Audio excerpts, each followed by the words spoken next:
자, 이 글을 쓴 사람은 예수님의 동생 야고보입니다.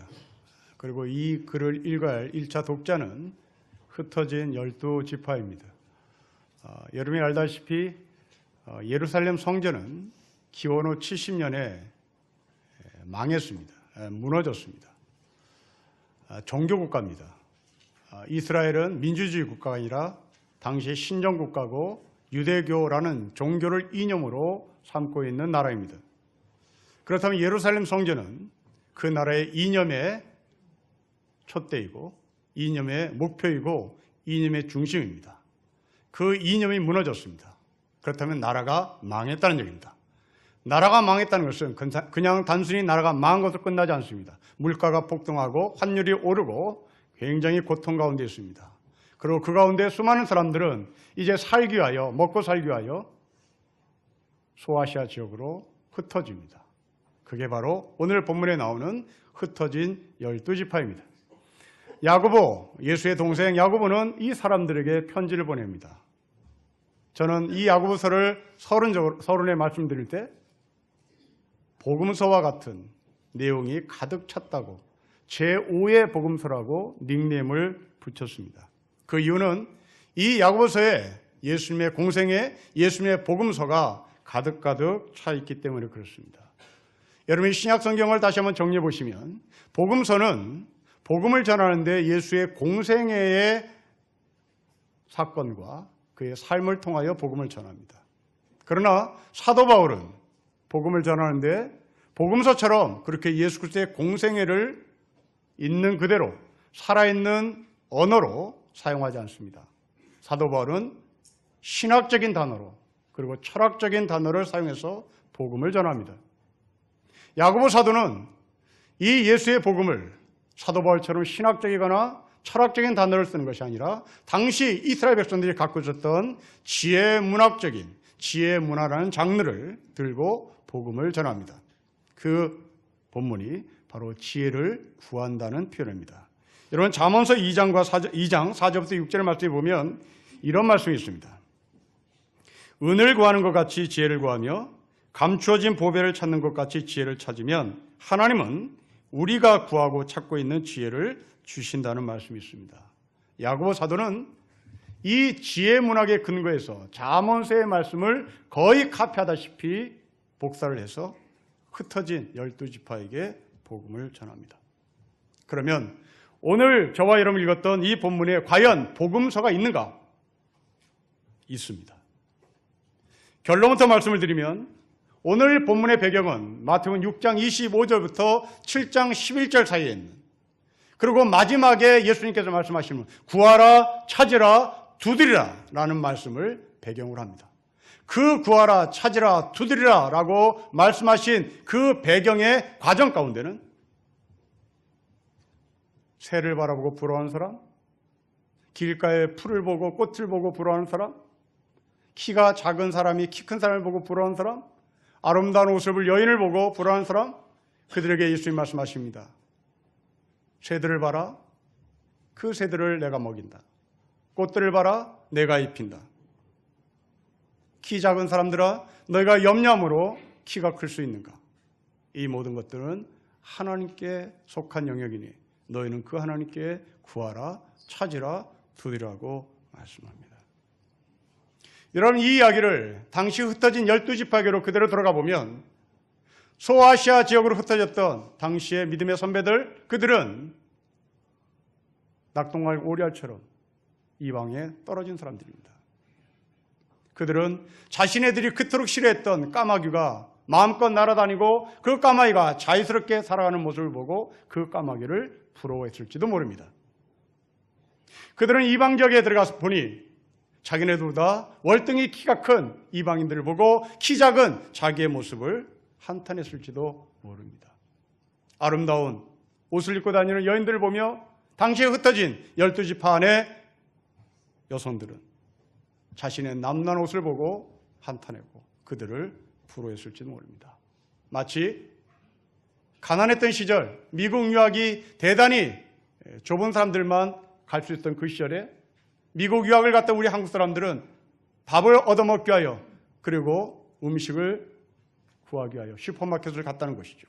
그 슈퍼마켓에서 물건을 사고 집에 와서 캔을 뜯어서 냄비에 끓여 먹었는데 나중에 알고 보니 그 고기는 미국의 강아지들이 먹는 고기였다. 그것을 알고 강아지들이 그렇게 부러웠다는 이야기를 듣습니다.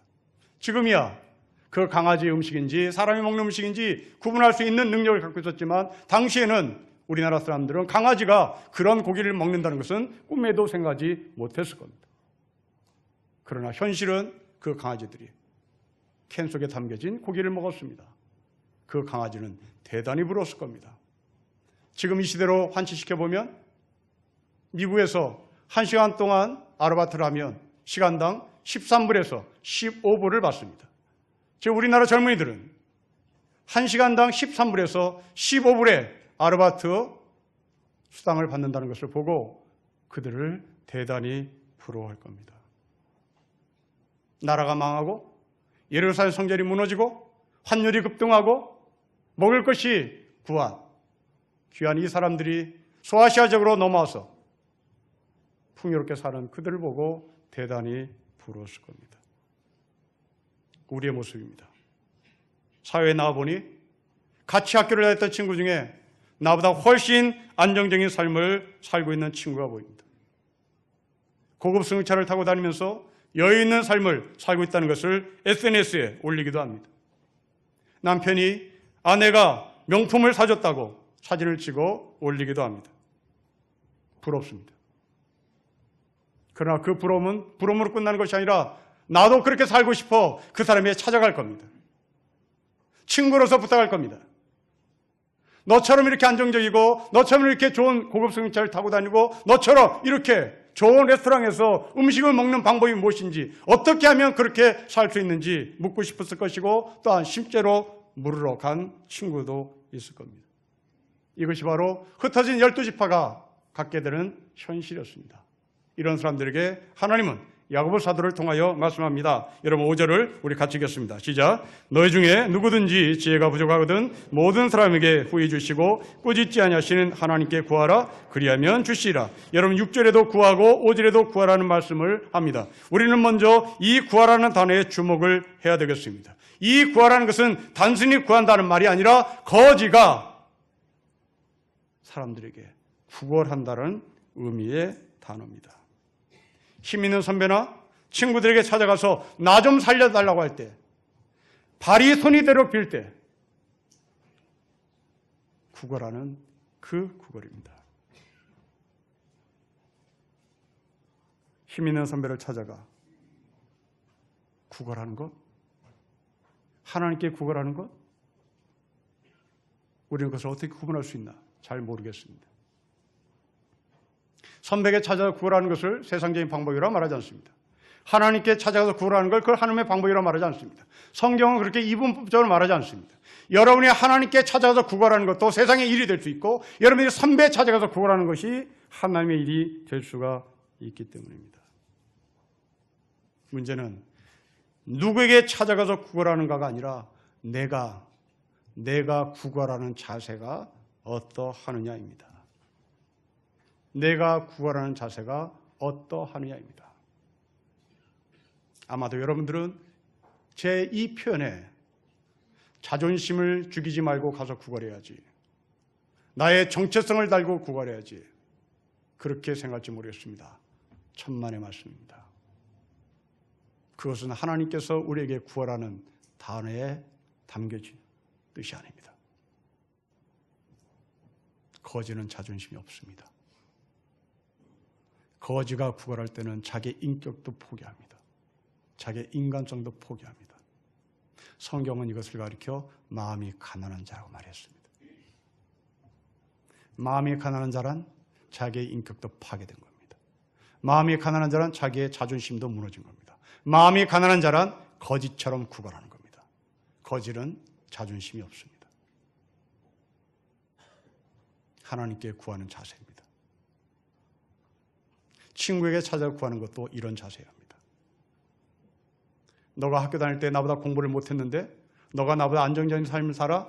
그래, 나는 거기까지 인정한다. 그래서 나는 너에게 구한다. 그러나 내 속에는 여전히 너를 무시하고 싶은 마음, 너가 학교 다닐 때 나보다 공부를 못했다는 사실, 그것을 하나 꼭 붙잡고 가서 구걸한다면 여러분들은 구걸할 자세가 이미 안 돼 있는 사람입니다.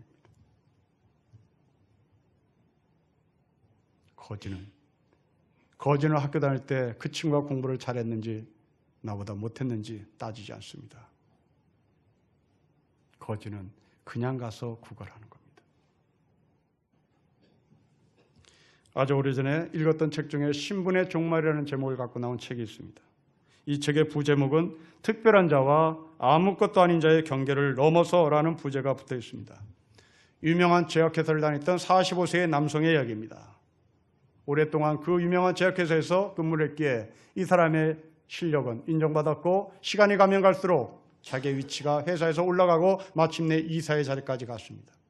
시간이 가면 갈수록 이 사람의 명함에는 자기의 이름 앞에 계속 멋진 이름이, 멋진 자기의 위치가, 멋진 자기의 사회적 위치가 기록되어 있고 그것이 점점 상승해 갔습니다. 주변 사람들이 자신의 명함을 받을 때마다 존경하는 마음을 쳐다봤고 자기와 대화하기를 원했고 자기와 인간관계 맺기를 원했고 자기에게 무엇이 떨어질 것이라는 기대치를 가지고 명함을 주고 받았습니다. 그런데 뜻한 바 있어서 자기의 사업을 하기 위해 퇴직을 했습니다. 명함집에 가서 자기의 명함을 새롭게 만들었습니다. 자기에게 주어진 명함은 이름과 주소와 전화번호만 달랑 적혀 있었습니다. 이 사람은 그때부터 불안했습니다. 자기가 내민 이 명함이 상대방한테 어떻게 해석이 될까? 상대방에게 이 명함을 내밀었을 때 상대방이 자기를 어떻게 평가할지에 대한 심각한 두려움을 가졌다고 고백합니다. 사람은 똑같은데 반듯한 명함이 있느냐 없느냐의 차이입니다. 세상은 그렇습니다. 세상은 똑같은 이름을 석자를 갖고 있는 우리 앞에 너는 어떤 명함을 갖고 있느냐고 묻습니다. 그 명함은 내놓으라고 말합니다. 그 명함에 여러분 이름 앞에 별 볼 일 없는 위치라면 그 명함은 찢습니다. 그 명함 이름 앞에 폼나는 자리에 앉아있다는 것을 확인하는 순간 사람들은 여러분을 존경하는 눈으로 쳐다봅니다. 이렇게 별 볼 일 없는 명함을 가진 사람들, 세상은 실패했다고 이야기합니다. 소망 없는 인생이라고 말합니다. 그러나 하나님은 그렇게 말하지 않습니다. 아무것도 가진 것이 없는 사람들아, 거렁뱅이 같은 위치에 떨어진 사람들아, 너희를 나는 절대 실패한 인생이라 말하지 않는다. 너희는 마음이 가난한 자다. 마음이 가난한 자는 저주받는 자가 아니라 복 있는 자다. 성경은 증명합니다. 누가복음 18장에 보면 기도하는 바리새인과 기도하는 세리가 나옵니다. 바리새인은 명함이 화려한 사람입니다. 세리는 명함조차도 없는 사람입니다. 두 사람이 기도하며 바리새인은 하늘을 쳐다보고 의기양양하게 기도합니다. 자기의 명함 때문입니다. 그러나 세리는 가슴을 치고 하늘을 쳐다보지 못합니다. 땅을 쳐다보고 기도합니다. 하나님은 이 두 사람 중에 세리의 기도를 받으신다고 말씀합니다. 그 사람은 복 있는 사람이고 그 사람은 마음이 가난한 자였기에 하나님으로부터 복을 받은 겁니다. 야곱을 보십시오. 야곱은 돈 버는 데 귀지였습니다. 야곱은 처신하는 데 귀지였습니다. 그 사람은 생존력이 대단히 강했던 사람입니다. 이런 야곱이 마음이 가난해진 순간, 명함이 갑자기 사라진 순간 바로 그 자리는 야복강이었습니다. 그 야복강가에서 하나님은 야곱의 모든 명함을 다 가져갔습니다. 아니, 그 야곱의 명함에 절은발이 야곱으로 정리했습니다. 이 절은발이 야곱, 환도뼈가 부러진 야곱. 그러나 그때부터 하나님은 이 야곱을 나는 너에게 이제부터 야곱이라 부르지 않겠고 나는 너를 지금부터 이스라엘이라고 부르겠다고 말합니다. 돈이 많을 때, 명함이 화려했을 때, 생존력이 강했을 때 그 사람의 명함은 화려했으나 그 사람은 복 있는 사람이 아니었습니다. 무너진 자리, 가난한 자리, 구걸해야 되는 자리, 저른거리며 살아야 하는 자리, 바로 그 자리에 하나님께서 이스라엘을 명하시고 너를 내 백성으로 삼으신 것입니다. C.S. 루이스라는 사람이 말합니다. 신앙생활하면서 우리 자신을 다른 사람과 비교할 때 좀 더 선하다, 내가 좀 더 영적으로 성숙하다, 거룩하다라는 생각이 들 때마다 우리는 하나님의 지배를 받는 것이 아니라 악마의 지배를 받는 것이다. 저는 여기에 동의합니다. 바리새인이 나는 남들보다 신앙이 좋아? 나는 남들보다 영성이 깊어? 나는 남들보다 신앙의 인격이 훌륭하다고 말할 때 루이스를 통하여 우리에게 주신 말씀입니다. 당신은 사탄의 지배를 받고 있다는 사실입니다. 한국교회 안에 부지기수로 많습니다. 이 관계를 다시 야고보서로 옮겨보십시오. 흩어진 12지파들, C.S. 루이스 같은 사람이 있었을 겁니다. 내가 누군데? 나 유대인인데. 나 누군데? 예루살렘 성전에서 베드로의 설교를 들었던 사람. 나 누군데? 야고보의 설교를 들었던 사람. 그런데 흩어져서 이방 지역에 나와서 무명의 목사들을 통하여 설교를 듣고 별 볼 일 없는 사람의 설교를 듣는데 나는 너에게 고개를 숙이고 싶은 마음이 없어. 그들은 악마의 지배를 받는 사람이겠죠. 저는 이런 모습을 신령께서 25년 동안 목회하면서 몇 번의 경험을 했습니다. 다른 교회에서 장로 생활을 했다고 폼을 잡고 들어옵니다. 새가족에서 새가족 훈련을 받으시고 신령교회 어떤 교회인지를 소개를 받으십시오. 권면하면 대단히 불쾌한 사람은 교회를 떠났습니다.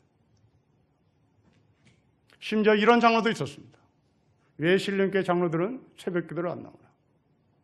자기는 일생 동안 새벽 기도를 빠진 적이 없는데 왜 이 큰 교회 장로들은 새벽 기도를 나오지 않나? 손가락질하며 침을 뱉고 교회를 떠난 장로도 있습니다. 그 사람은 시골교회 장로였습니다. 여러분, 시골교회는 새벽 기도를 할 수밖에 없습니다. 도시는 새벽 기도할 수 있는 조건이 못 됩니다. 그 사람은 새벽 기도를 하는 장소에 대한 파악이 안 됐던 사람입니다.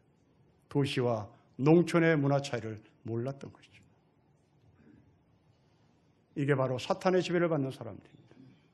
아마도 여러분 가운데, 우리 교회에 등록하지 않은 분들 가운데 정말 이 교회 옆에 앉아있는 사람을 보니 별 볼 일 없는 사람처럼 보인다라고 생각하신다면 여러분들은 악마의 지배를 받는 사람입니다. 그리고 저는 자랑 아닌 자랑을 하겠습니다. 여러분 옆에 남무르게 앉아있는 그분이 우리 교회 우리나라의 최고의 학부 출신입니다. 그 사람의 명함을 받아오시면 깜짝 놀랄 명함들을 갖고 계실 겁니다. 내 옆에 앉아있는 사람이 화려한 옷을 입지 않았다고 해서, 얼굴의 때깔이 멋져 보이지 않는다고 해서 그 사람의 영성이 여러분보다 낮은 것은 결코 아닙니다. C.S. 루이스의 말을 여러분 기억하십시다. 흩어진 12지파 가운데 내가 이방교회에 가서 이방교회 목사에게 설교를 듣는다는 게 나는 자존심 상해.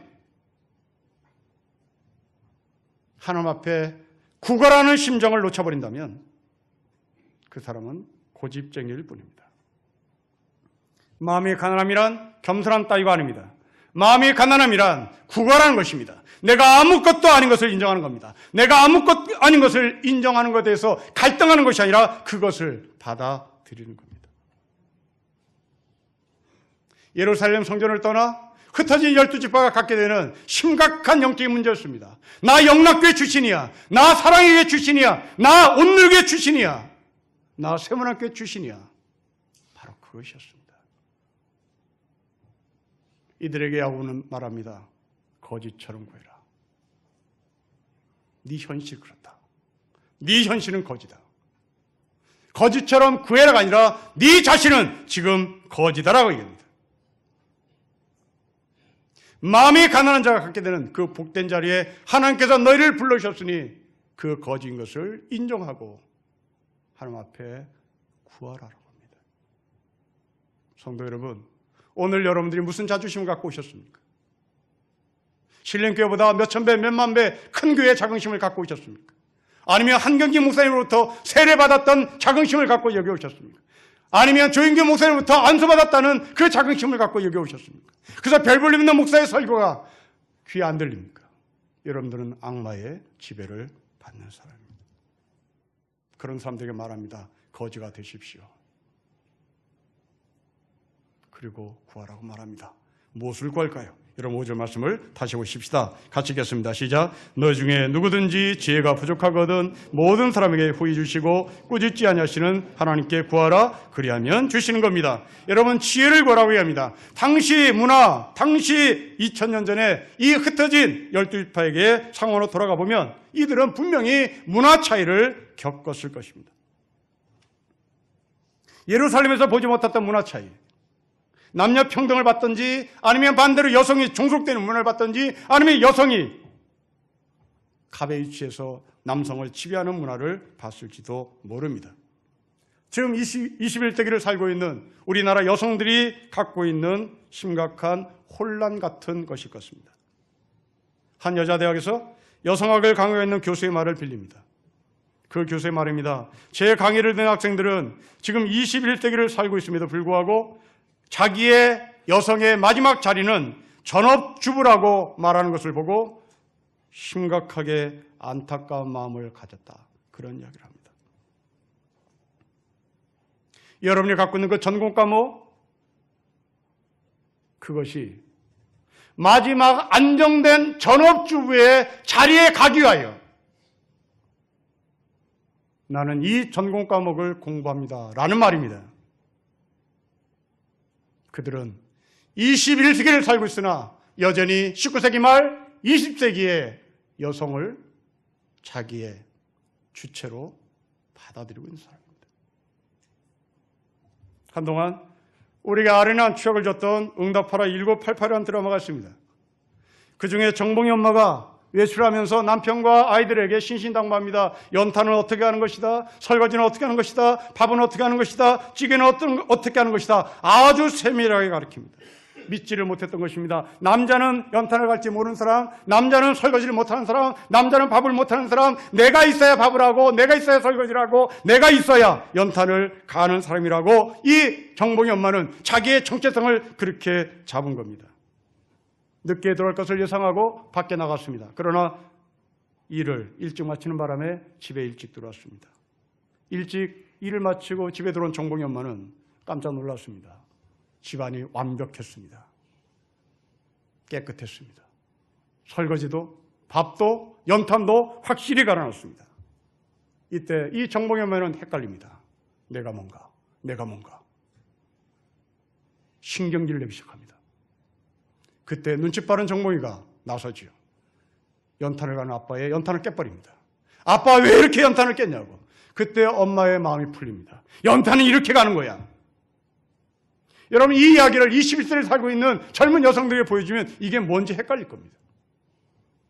아니 깨끗하게 설거지했고 완벽하게 연탄을 갈았으면 된 것이지 왜 이것을 아들이 나서서 깨뜨리고 왜 아들이 나서서 이것은 잘못된 설거지라고 말을 하며 엄마의 길을 살려주는가?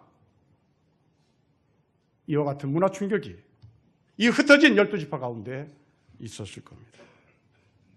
이런 사람들에게 야고보 사도가 말합니다. 지혜를 구하라. 언뜻 보면 꾀를 구하라. 어떤 방법을 찾아라. 어떻게 보면 그 괴리를 메꿀 수 있는 길이 무언가를 찾으라고 말하는 것 같습니다.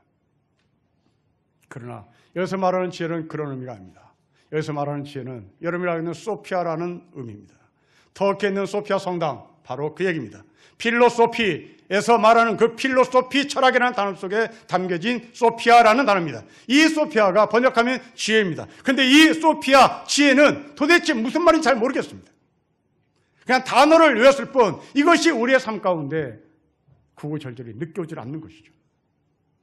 그런데 성경은 이 지혜를 어떻게 썼나 궁금합니다. 예수님의 어린 시절입니다. 예수님은 키가 자라고 지혜가 자라고 하나님과 사람 앞에 사랑을 받았던 겁니다. 바로 그 지혜입니다. 그럼 이 지혜가 도대체 뭐냐는 겁니다. 어린 예수가 키가 자라고 지혜가 잤다는 말은 똑똑해진 것 같습니다. IQ가 높아지는 것 같습니다. 교양이 넓어지는 것 같습니다. 막연합니다. 그래서 도대체 성경은 이 지혜를 뭐라고 규정하는지 궁금합니다. 놀랍게도 성경은 이 지혜를 명확하게 한 단어로 규정을 합니다. 여러분 고린도전서 1장을 보겠습니다.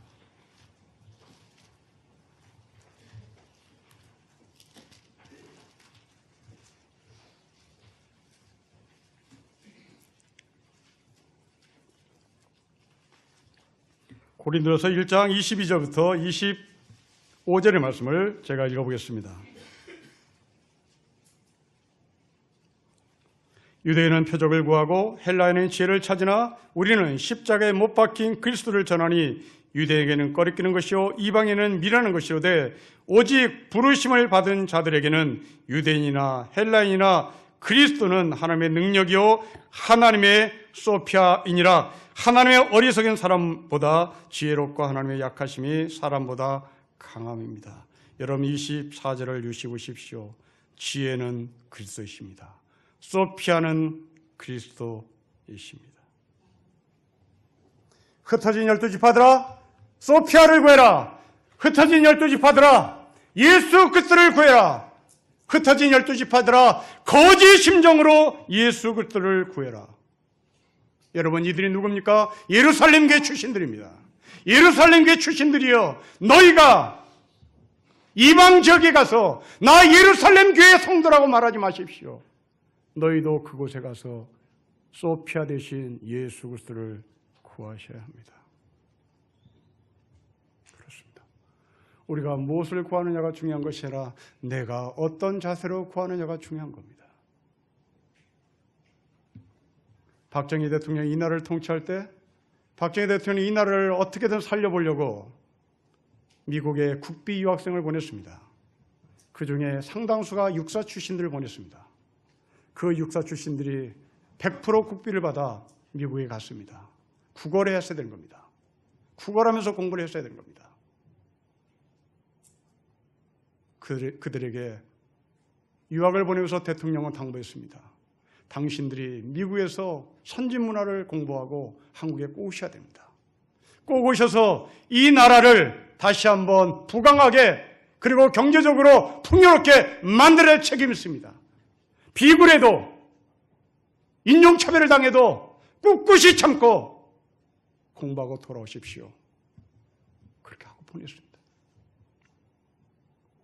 그 중에 몇몇은 가보니 요즘 말로 얘기하면 아르바이트 시급이 13불이고 15불이라니 눈이 뒤집히는 겁니다.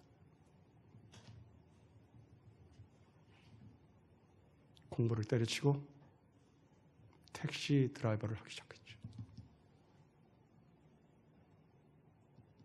그들의 비굴함 아니면 박정희 대통령이 유학을 보내는 사람들에게 비굴해도 이 둘 중에 어떤 사람이 진짜 비굴한 사람일까요?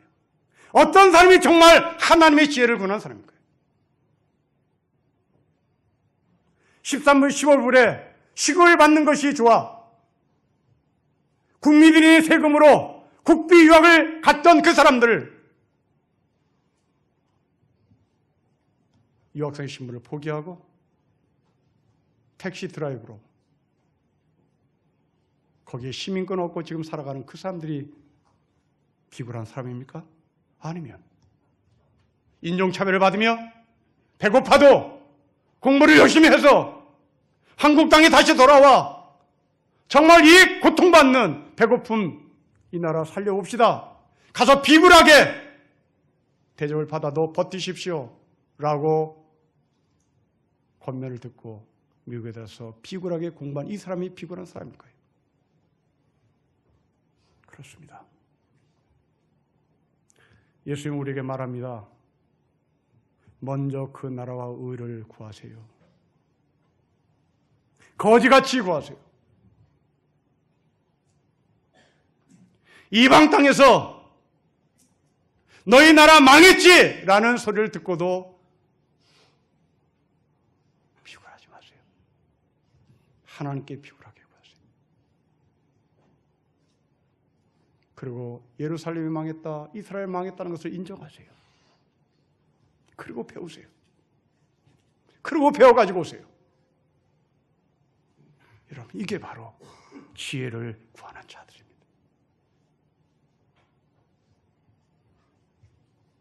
믿음은 거지의 자리에 가는 겁니다. 믿음은 내가 아무것도 없는 것을 확인하는 자리입니다. 거기에서 그리스도이신 예수의 지혜를 구하는 겁니다.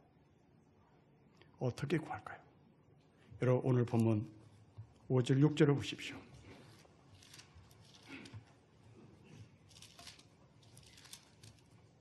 같이 읽겠습니다. 시작. 오직 믿음으로 구하고 조금도 의심하지 말라. 의심하는 자는 마치 바람에 밀려 요동하는 바다 물결 같습니다. 믿음으로 구하신 겁니다.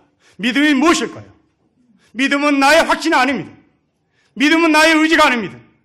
믿음이란 은혜입니다. 거렁뱅이에 주는 은혜입니다. 거지게 주는 은총입니다. 여러분의 확신으로 세상을 사는 것은 아직도 교만하다는 말입니다. 여러분의 이념으로 세상을 사는 것은 아직도 예수를 만나지 못한 사람입니다. 흩어진 12지파들, 그들은 이방 땅으로 나갔을 때 이념 필요 없었습니다. 그들은 자기의 학벌도 필요 없었습니다. 오래전에 캐나다에 성경 공부를 하러 갔습니다.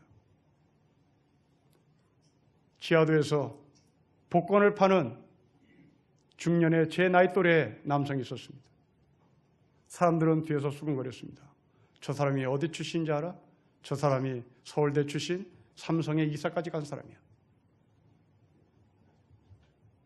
서울대 출신, 삼성 이사까지 간 사람이 캐나다 그 추운 동네, 캘거리라고 하는 무지무지 추운 동네 그 지하도에서 복권을 팝니다. 다 소용없는 겁니다. 이게 바로 흩어진 12지파가 갖는 수모였습니다. 거기에 그 사람이 나 삼성 출신의 이사야, 나 서울대 출신이야, 그 사람은 거기서 고혈압으로 죽었을 겁니다. 그게 아무것도 아니라는 것을 인정할 때부터 그 사람은 복권을 팔 수 있었던 거죠. 세상은 그렇습니다. 여러분이 세상을 살 수 있는 유일한 길, 바로 가난한 마음이 되는 겁니다. 구걸하는 자리에서 내 믿음 버리는 겁니다. 하나님의 믿음입니다. 내 열심 버리는 겁니다. 하나님의 열심입니다. 내 의지 버리는 겁니다. 하나님의 의지를 찾는 겁니다. 먼저 그 나라와 의를 구하는 것입니다. 예수의 이름으로 기도하십시오. 예수 안에서 기도하십시오. 예수 안에서 하나님의 의지를 찾으십시오. 예수 안에서 하나님의 계획을 찾으십시오. 예수 안에서 하나님의 뜻을 찾으십시오. 예수 안에서 구걸하십시오. 기도는 하나님을 불러드리는 것이 아닙니다. 기도는 내가 어떤 곳에 있든지 하나님이 내 곁에 계신다는 것을 고백하는 자리입니다. 그 자리에 예수 그리스도의 이름으로 예수 안에서 기도하는 여러분들에게 하나님은 기필코 먼저 그 나라 의의 내용을 채우실 것입니다. 의심하지 마십시오. 여러분의 기도 가운데 하나님은 여전히 존재하십니다. 그리고 그 기도를 들으십니다. 걱정이 많으신 여러분, 그 걱정이 여러분의 기쁨과 감사를 막는다는 것은 심리학적 해석입니다. 걱정이 많으신 여러분, 여러분들이 그 걱정을 하지 말아야 될 이유는 그 걱정이 하나님을 보지 못하게 만들기 때문입니다. 그 걱정이 하나님의 음성을 듣지 못하게 만들기 때문입니다. 걱정과 근심을 심리학적 용어로 해석하지 마십시오. 걱정과 근심을 신학적인 관점에서 해석하십시오. 여러분의 기쁨과 감사와 걱정은 심리학에서는 웃고 울고 힘들고 고통스럽지만 예수 그리스도 안에서의 염려는 나에게 오히려 복이 되는 것이고 하나님께 구하는 자리가 되는 것이고 하나님께서 기필코 그 구함을 약속하시는 자리인 것입니다. 힘든 자리, 그 자리를 복된 자리라고 고백하시고 하나님의 지혜신 예수 그리스도를 기다리고 구하는 저 여러분 되시기를 주의 이름으로 축복합니다. 기도하겠습니다. 하나님 아버지, 거지처럼 구하겠습니다. 가난한 자로 구하겠습니다. 나의 의지, 나의 인격, 나의 신앙의 전통, 나의 학벌, 나의 사회적 위치로 구하는 것이 아니라 이 모든 것들이 무너진 상태로 지혜를 구하겠습니다. 우리의 기도를 받으시는 하나님 아버지, 여전히 내 곁에 계셔서 우리의 기도를 한 털도 땅에 떨어뜨리지 아니하시고 온전히 받으시는 그 하나님의 은혜의 약속 가운데 우리 모두 거하게 하옵소서. 주 예수 그리스도의 이름으로 기도합니다. 아멘.